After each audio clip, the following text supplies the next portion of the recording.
Hi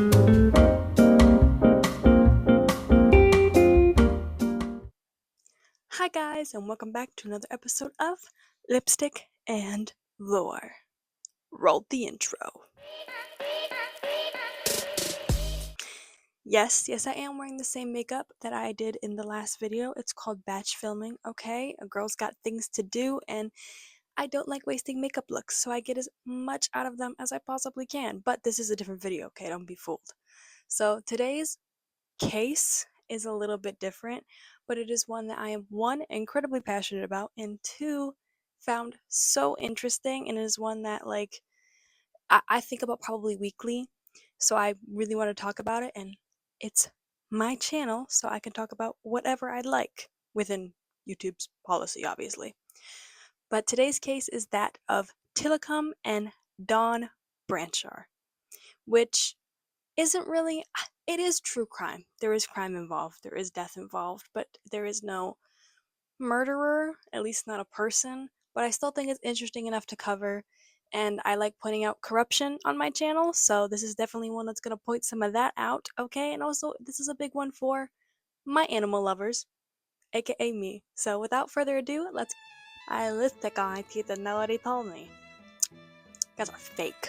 No one told me I had lipstick on my teeth.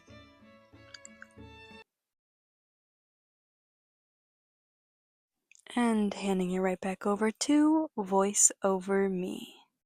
I do just want to apologize in advance if you can hear loud booming noises in the background. I live in America, obviously, and it is like a week out from 4th of July, so everybody has their fireworks going off, and it's really messing up my dogs, and also it annoys me. But that's always how I know it's close to my birthday, when everybody starts popping off firecrackers. Oh, joyous times, joyous times. But I digress, and without further ado, let's get into today's case. So, February 24th, 2010 marks a tragedy for many animal lovers and people who knew her alike. This was the date that 40-year-old animal trainer Dawn Brancheau lost her life tragically in an incident at SeaWorld Orlando. So now you're probably asking me, well, Lipstick and Lore, who is Dawn Brancheau? Well, I'm going to tell you. Give me a second. I'm getting there. Dawn Teresa Brancheau was born April 16th, 1969. She was an animal trainer at SeaWorld Orlando for roughly 15 years, and she was considered SeaWorld's poster girl. This was due to her work with the orcas, which was considered to be SeaWorld's biggest attraction, and I believe is still considered to be SeaWorld's biggest attraction. She was born in Cedar Lake, Indiana. She is the youngest of 6 children, and she set her heart on becoming an orca trainer during a family vacation to Orlando. She graduated from the University of South Carolina with degrees in psychology and animal behavior. She volunteered at a local animal shelter. She looked after 2 chocolate labs, and she also kept various stray ducks, chickens, rabbits, and other small birds at her home. Dawn spent roughly 2 years working with dolphins at Six Flags Great Adventure in New Jersey, which is basically a amusement park that also has like a safari animal portion to it. But this was before she started her work at SeaWorld, which she started at SeaWorld in 1994. When she started her work at SeaWorld, she didn't initially work with dolphins or orcas. She actually worked with sea otters and sea lions. But soon after her start at SeaWorld Orlando in 1996, the same year she married Scott Brancheau, a SeaWorld stunt water skier, she also began her work with orcas, which fulfilled her childhood dreams. In 2000, she appeared on NBC affiliate WESH and discussed staying physically fit enough to deal with the intensity of working with orcas and other large aquatic animals.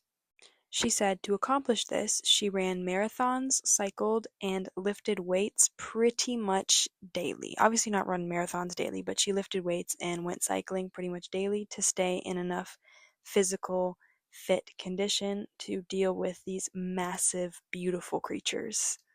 In 2006, her decade of work with orcas was profiled, including her leadership role in the 2 to 3 year revamp of the Shamu show, which, if you didn't know, which I wasn't really sure because I've never been to a SeaWorld, though I really did want to go when I was younger because I was in awe of sea creatures, even though I am deathly afraid of the ocean.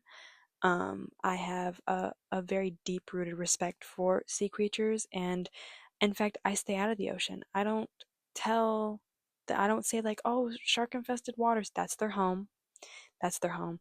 And I realize that if I'm afraid of them, I should just not go in the ocean. I should not bother them, you know?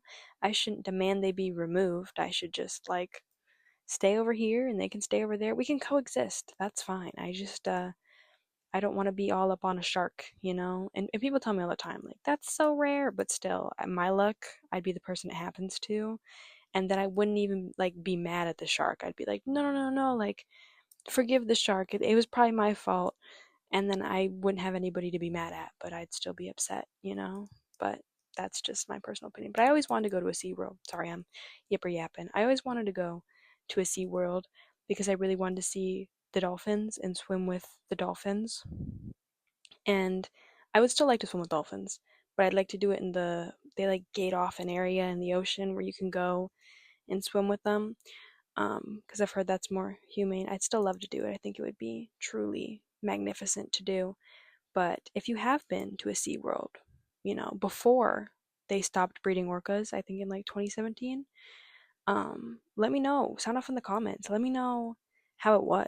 Let me know if you ever went to an orca show, even if after 2017. Let me know if you've been to a Shamu show because I would really, really love to know. Please, I'm very, very interested in this topic. Now, getting us back on track after my long rambling that I just went on. Sorry for the tangent. But Shamu was the stage name used for a group of SeaWorld orcas performing a show at SeaWorld. Goodness, say that 10 times fast. Performing a show at SeaWorld. They were called Shamu shows. The Shamu show began in the 1960s with an orca named, you guessed it, Shamu. While the original Shamu died in 1971, the name was trademarked by SeaWorld and stuck pretty much throughout its time. I believe they're still even called Shamu shows, but it's basically just what they call them. Like you can do dining with Shamu, you can do I don't know, there's like a couple different ones, but they're basically just like a nickname for a group of orcas performing shows at SeaWorld. It's nothing super special. I just thought it was an interesting tidbit of information for you. But in her 2006 interview, she acknowledged the dangers of working in close proximity with orcas, stating that they were in fact apex predators and were in fact wild animals just like any other wild animal. She expressed that it was no different than working with any big cat or wolves or anything that could possibly kill you in a zoo. This just happened to be a large predator that was in the water. And she acknowledged that there was dangers and it was a very dangerous job, but she really seemed to have compassion for these animals and really seemed to enjoy being a trainer. As a senior and seasoned orca trainer, she appeared in various SeaWorld public performances for many years. The Shamu shows, something Dawn took part in many, many times, and she did this with a series of tricks and interactions between animal and trainers, and the shows were regarded as SeaWorld's biggest attraction. Dawn was featured on SeaWorld billboards throughout Orlando, and a quote from a judge involved in the proceedings after Dawn's death gave a quote that sums up Dawn's whole life. To be fearless, courageous, tough enough to perform a sport or activity at the highest levels of human capacity, even in the face of known physical risk, is among the greatest forms of personal achievement. End quote. Another tick on her list of accomplishments was she also appeared in a season 4, episode 4 of Fetch with Rough Ruffman called Rough Pigs Out and Has Whale Time. And this was an episode, obviously, about orcas in SeaWorld, so Dawn was actually included as a voice in this episode. And that is pretty much the whole background on Don Brancheau. And now we're going to get into our second biggest player in this case, and that is Tilikum. And this is a little different because Tilikum is in fact not a human. Tilikum is, or I should say was, a orca who was owned by SeaWorld, and he is our second biggest character in this case, and unfortunately is our killer. And I say killer in quotes because obviously he is a wild animal, and wild animals are still wild no matter how long they've been in captivity. These animals are not domesticated. They aren't like dogs or cats that have been generations of domesticated and are pretty much completely safe to have in your house, which even then they aren't completely safe. You can still get bit by a dog, you can still get scratched by a cat. Um, Orcas are just like any other zoo animal. So when I say killer, I mean that in the sense of like he is the one who took her life, not in the sense of like he's a murderer, because that's not what that is. He's an animal who did an animal thing. But I do just want to give you the background of Tilikum as I do with anyone else in our cases, and it's no different, even though he is a killer whale. So Tilikum is a male orca, was born roughly January 1981. Tilikum, affectionately called Tilly, had been captive for most of his life. He was captured in Iceland in 1983. About a year later, he was transferred to Sealand of the Pacific near Victoria, British Columbia, Canada. He was then transferred in 1992 to SeaWorld Orlando. He sired 21 calves in his life in captivity, which that basically means like he had 21 kids, which is kind of crazy. That's a lot of kids, man. He fathered 21 baby orcas. That's a lot. My goodness. And just like Don, Tilikum was affectionately referred to as sort of SeaWorld's poster orca, I should say. He was featured in a lot of SeaWorld commercials. He was featured on billboards. He was featured in interviews and TV segments about SeaWorld. He was often considered a huge attraction for SeaWorld just based on his massive size and the fact that he had been in captivity for so long. He was very much put out into the public eye a lot, and he often had people come and visit him. School field trips would come strictly just to see Tilikum. They would paint on the glass and put stickers on the glass, and Tilikum would do tricks and make faces and interact with the public quite often. And he was said to be a very enthusiastic orca who really enjoyed interacting with the public and seemed very lively to most people who came and visited him. Tilikum, I believe, to this date, is the largest orca that has ever been in captivity. He measured at 22.5 feet, 6.9 meters in length. He weighed about 12,500 pounds, 5,700 kilograms. His pectoral fin were 7 feet, 2.1 meters. His dorsal fin, when fully extended, made him 6.5 feet tall, which is 2.0 meters. Sorry, I tried to convert them all into the metric system because America's weird and doesn't use the metric system. I shouldn't say we're weird, it's just different. So, for all my non American viewers, that was for you, and I hope you appreciate that because it took me a very long time. But needless to say, Tilikum was a very big boy, and he grew massive. I mean, absolutely massive. That would have been a sight to see.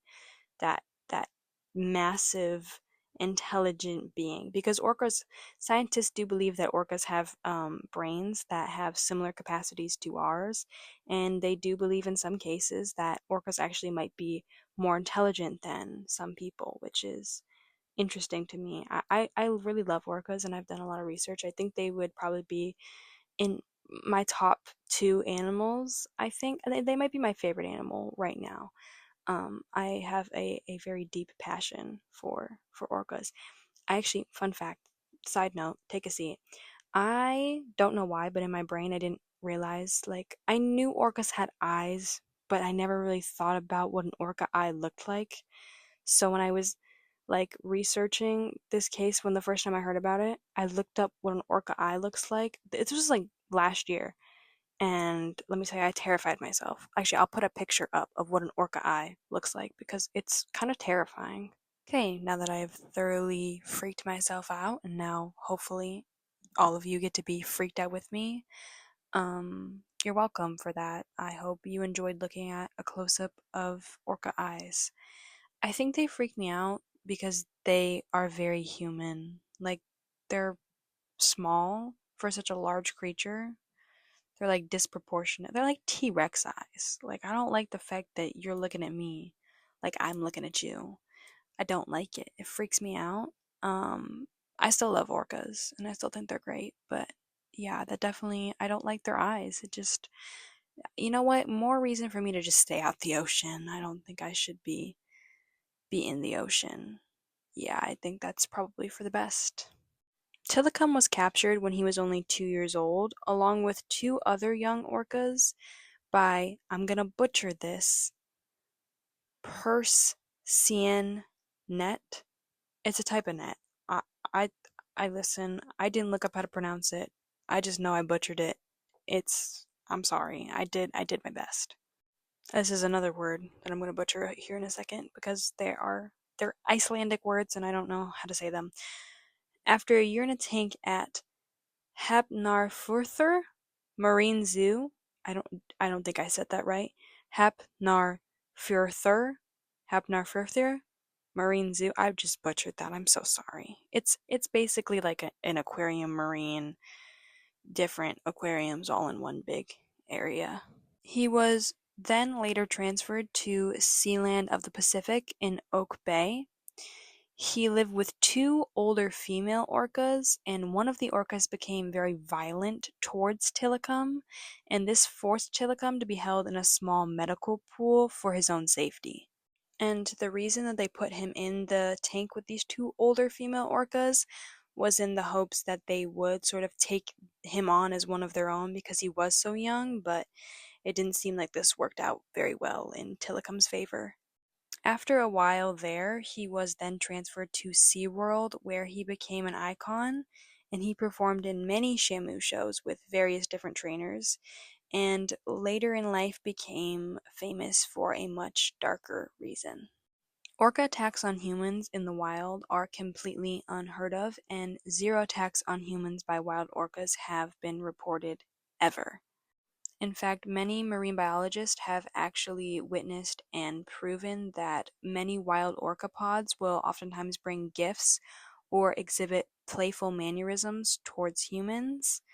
So oftentimes they will bring them food or driftwood or seaweed or things that they would say are like treasures or gifts, and they will bring them to human scuba divers and will like nudge it towards them and want them to take it. So oftentimes, especially Norwegian and Icelandic orcas, oftentimes do this to human scuba divers, and they sort of like, I don't want to say befriend them, but sort of have this playful energy towards humans, and zero wild orca attacks on humans. And even I don't believe there's been any like orca attacks reported on boats, like orcas attacking boats. Oftentimes they'll chase speedboats, but scientists and marine biologists alike believe that this is because they are curious and also just want to see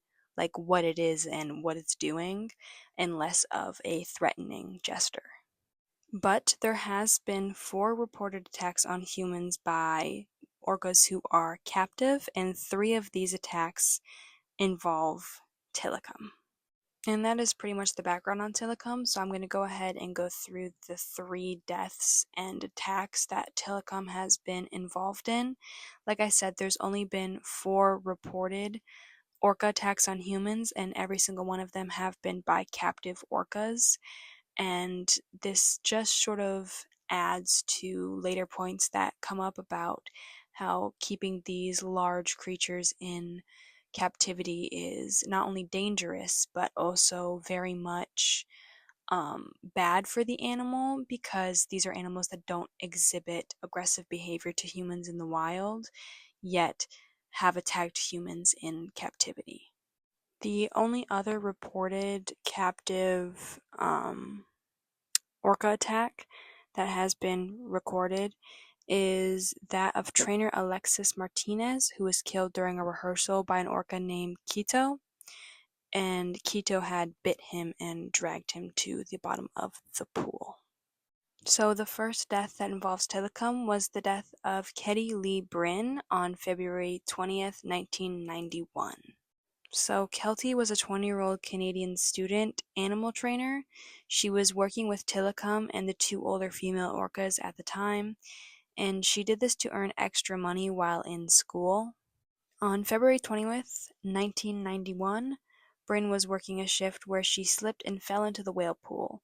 Witnesses recalled that Bryn screamed and panicked after realizing that one of the orcas was holding onto her foot and dragging her underwater. Now, I couldn't confirm which orca actually dragged her under, but I do believe it wasn't Tilikum. But I do believe that after she was already deceased, Tilikum did pick up her body and drag her around the pool on his back, thinking that she was a toy.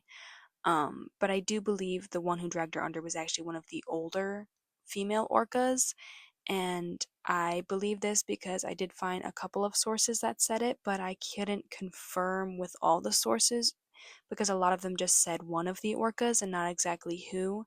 But I do believe it to be the case that Tilikum wasn't the one who dragged her under, but did in fact take her body and sort of swim around with it for quite a while. Immediate rescue attempts were unsuccessful, as the orcas refused to let her go even after she was believed to have fallen unconscious in the water. Her body was recovered with a large net hours later, and her death was ruled a freak accident. Shortly after this, Sealand decided to sell all their orcas to SeaWorld and eventually closed up their location. Now, this brings us to our second death, which actually happens at SeaWorld Orlando. And this was the death of Daniel P. Dukes.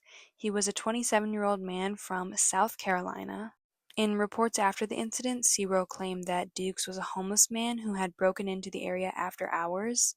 They believe that he climbed into Tilikum's tank and drowned, while the coroner's report pointed out that Duke's corpse was found mutilated and had many of his arm and his legs scratched up and definitely looked like Tilikum had, unfortunately, I don't want to say attacked him, but definitely like took some chunks out of him, okay? Um, he didn't just like wasn't left there untouched. They do believe Tilikum like probably dragged him around the pool just like he did with Kelty's body. And I don't know if Tilikum is the reason for his death. They did say that his reason for death was drowning, which is very reasonable, but if we look at the way Kelty's death happened, it could have been that Tilikum dragged him under and kept him under there for too long, and that's why he drowned. But also, it was never released as to how he got into the park, at least not that I could find. So if you can find it, please let me know. But also, it just seems strange that you would hop into a random pool of water. I know I wouldn't. First of all, I wouldn't break into an aquarium after dark. Okay, that just freaks me out in general. I don't want to look at sea creatures in the dark. Okay, I don't even want to look at zoo animals in the dark. I don't want to see nothing, and I don't even want to see people in the dark. Okay, when it's dark outside, I want to close my eyes. I want to go to bed, or I want to turn a light on. Bring a flashlight. Okay, but an aquarium, I don't know. I feel like that's very horror movie-esque. I feel isn't there a horror movie like that with an orca where it's they're at the aquarium at night? If someone knows what I'm talking about, let me know in the comments. I swear there is. I swear there's a movie like this. Hold on, I have to look it up now. Okay, so from what I could find, there is one, but I don't believe it's come out yet. I think I just saw like a clip of it on TikTok and it popped in my brain, and it's called Killer Whale. And it is about, I believe, an orca in an aquarium, and it's like at night, and it's really creepy. I'll put the pictures of it up on screen real quick. That's the picture I was thinking of with the at night in the aquarium and the giant orca head. Anyway, sorry, another tangent, but on to the third death. This is our final death, and that is the death of Dawn Brancheau, which is where two stories become one. Dawn worked with Tilikum pretty much the whole time she worked with orcas at SeaWorld. She worked on and off with him and only had good and positive things to say about him. She really enjoyed teaching him new tricks and doing many Shamu shows with the massive orca. On February 24th, 2010, during a Dine with Shamu show, a tragedy happened. Dawn was having Tilikum doing tricks and he started missing the cues, and despite this, the show went on, but towards the end, Dawn bent over the edge of the tank during what is called a relationship session, and just then the 11-ton orca took her in his mouth and dragged her into the pool. He shook her, fractured much of her body, drowned her, and scraped part of her arm on the pool bottom. 911 was immediately called, but it was too late and Dawn was pronounced dead. Tilikum was quickly netted, but refused to let go of her body, much like how he refused to let go of Kelty. Eventually, they were able to safely recover Dawn's body. After this, Tilikum was immediately shoved into isolation. After the incident, SeaWorld did everything they could to sweep Dawn's death under the rug. They had tried everything they could to save face, but Dawn was more than just a trainer. She was an animal lover, a daughter, a wife, and overall, a good person. SeaWorld was extremely quick to place all the blame solely on Tilikum, calling it a playful routine gone wrong. In reality, it's more likely this was due to stress and a mental break due to human intervention. Orcas being large and vastly intelligent creatures who thrive on big open water in their pod structures, scientists and activists alike believe that Tilikum being ripped away from his pod and shoved into a tank that was far too small for him, as well as being forced to perform shows over and over and over again and having many children, led to what they believe and have called a psychotic break. Unlike the other two incidents that Tilikum was involved in, this one was not swept under the rug so easily, and protests began, as well as the involvement of OSHA. But even after this, SeaWorld took little to no responsibility for Dawn's death. But despite this, OSHA still fined them $75,000 for 3 different safety violations. But even so, SeaWorld didn't seem to be interested in taking their advice or the advice of activists. OSHA stated, quote, SeaWorld knew of the dangers to its trainers from killer whales interaction and chose to ignore them, end quote. SeaWorld later spoke out and responded to OSHA's allegations and said, quote, we look forward to challenging OSHA's unfound allegations and are confident we will prevail, end quote. SeaWorld did in fact not prevail. This led to many activists speaking out on the incident, and this led to intense pressure on SeaWorld to stop keeping orcas in captivity. And now we are getting towards the end of this case, and this case is like reform, I should say, even though there wasn't a whole lot of reform, but there was a little bit. So small wins, guys, small wins. In March of 2016, SeaWorld officially ended their orca breeding program.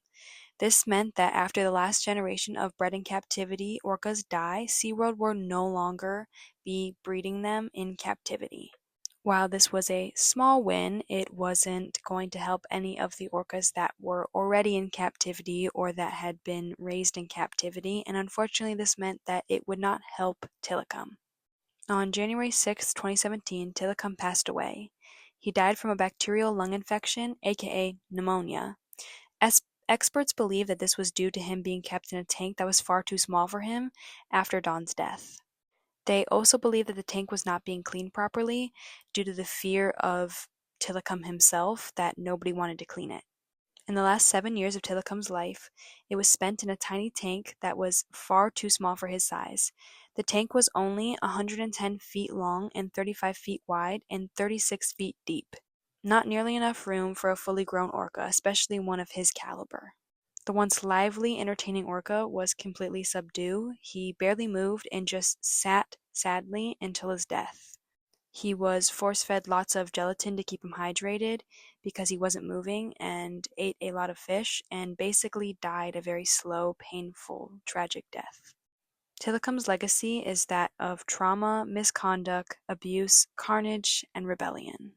At the end of the day, experts believe that Tilikum's attacks were in fact not malicious, but more so a cry for help.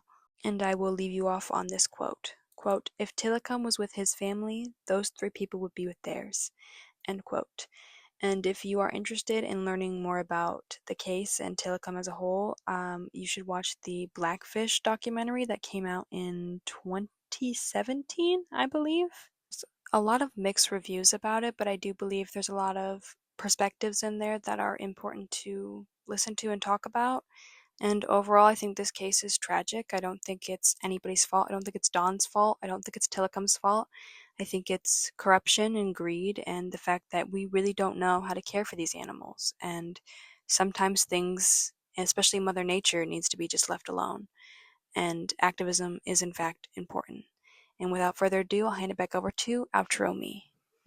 And that is all I have for you in today's case. Today was a little bit of a different one, so I hope you still found it somewhat enjoyable. And if you had anything to add or discuss, please let me know in the comments down below. Don't forget to like and subscribe because it helps me out a lot and also just builds our little community here in my corner of the internet. And once again, today wasn't a super heavy one, but still, always with true crime videos. Go hug your dog, go hug your cat, go hug your grandma, go hug somebody, go outside, touch some grass, soak in the sun, soak in the cloudiness. And once again, be kind, be yourself, and be safe. I love you all, and I'll see you in the next one. Bye-bye.